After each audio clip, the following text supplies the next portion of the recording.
من الشیطان الرجیم بسم اللہ الرحمن الرحیم وما کان اللہ لیعذبہم وانت فیہم وما کان اللہ معذبہم وہم یستغفرون۔ دیکھو اس آیت کریمہ میں اللہ کا عذاب رک جاتا ہے، آتا نہیں ہے، رک جاتا ہے اللہ کا عذاب۔ اس کے دو سبب بتائے۔ مکہ والوں نے نبی کریم صلی اللہ علیہ وسلم کو بہت پریشان کیا، بہت ستایا، کوئی طریقہ انہوں نے باقی نہیں رکھا ستانے میں، لیکن مکہ والوں پر عذاب نہیں آیا۔ کیوں؟ وما کان اللہ لیعذبہم وانت فیہم، نبی جی ہم عذاب نہیں بھیجیں گے اس لیے کہ آپ موجود ہیں، آپ موجود ہیں، اس لیے ہم یہ قوم کو ابھی عذاب نہیں دیں گے۔ اور یہ قاعدہ رہا ہے قرآن کریم میں، انبیاء علیہ السلام کی قوم کے اوپر جو عذاب آیا، یہ قاعدہ ہے کہ جب تک نبی اس شہر اور بستی میں ہے اللہ کا عذاب نہیں آیا۔ نوح علیہ السلام کشتی میں بیٹھ کے چلے گئے، اللہ کا عذاب آیا۔ موسیٰ علیہ السلام دریا پار ہو گئے، اس کے بعد فرعون کو ڈبویا۔ لوط علیہ السلام بستی سے نکلے، اس کے بعد اللہ کا عذاب آیا۔ تو یہ قاعدہ رہا ہے۔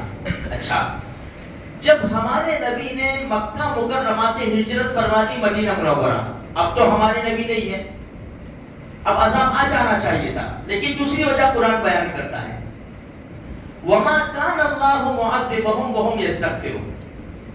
اللہ اس قوم کے اوپر بھی عذاب نہیں بھیجتا جو قوم اللہ سے معافی مانگتی رہے، استغفار کرتی رہے، اس لیے کہ ہجرت کرنے والوں نے ہجرت کر لی۔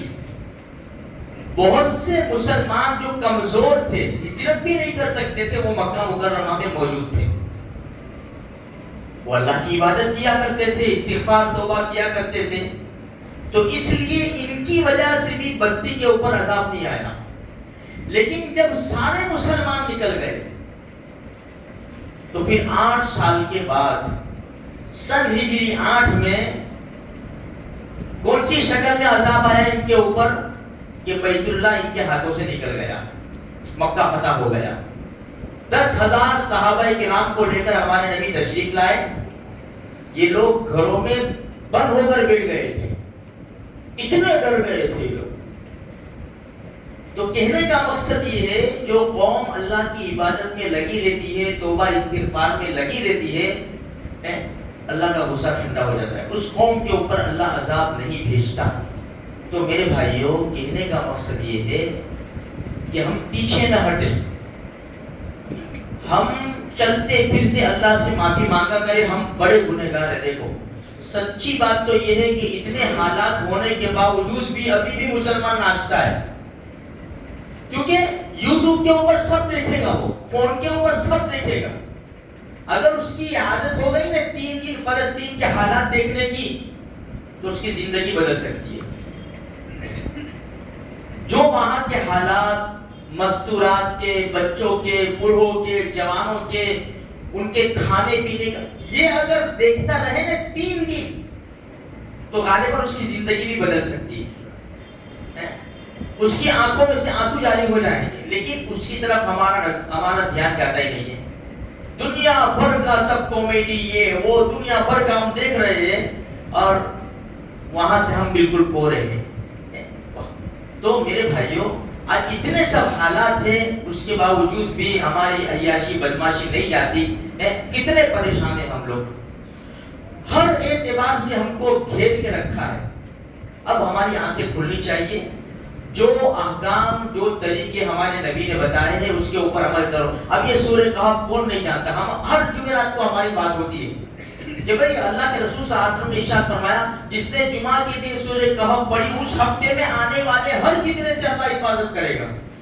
ٹائم کتنا ہے؟ 24 گھنٹے، ابھی مغرب سے کل مغرب تک 24 گھنٹے۔ پارہ کتنا ہے؟ آدھا، 15ویں پارے آدھے سے شروع ہوتا ہے۔ اب چلنا بھی، ابھی تو چائے پینے کا ٹائم ہے، عشاء بعد پڑھ لیں گے، دیر سے کھانے کے بعد پڑھ لیں گے، سونے سے پہلے پڑھ لیں گے، کل فجر میں پڑھ لیں گے، مغرب ہو جاتی ہے جمعہ کی، ہماری سورہ کہف نہیں ہوتی میرے بھائی۔ تو کوشش کریں ہم نمازوں کی پابندی کریں، مسجدیں بھر جائے گی نا، ماحول ہو جائے گا، اللہ کی مدد ضرور آئے گی میرے بھائیوں۔ اللہ ہی ہمارا محافظ ہے اور اللہ ہی ہماری مدد کرنے والی ذات ہے۔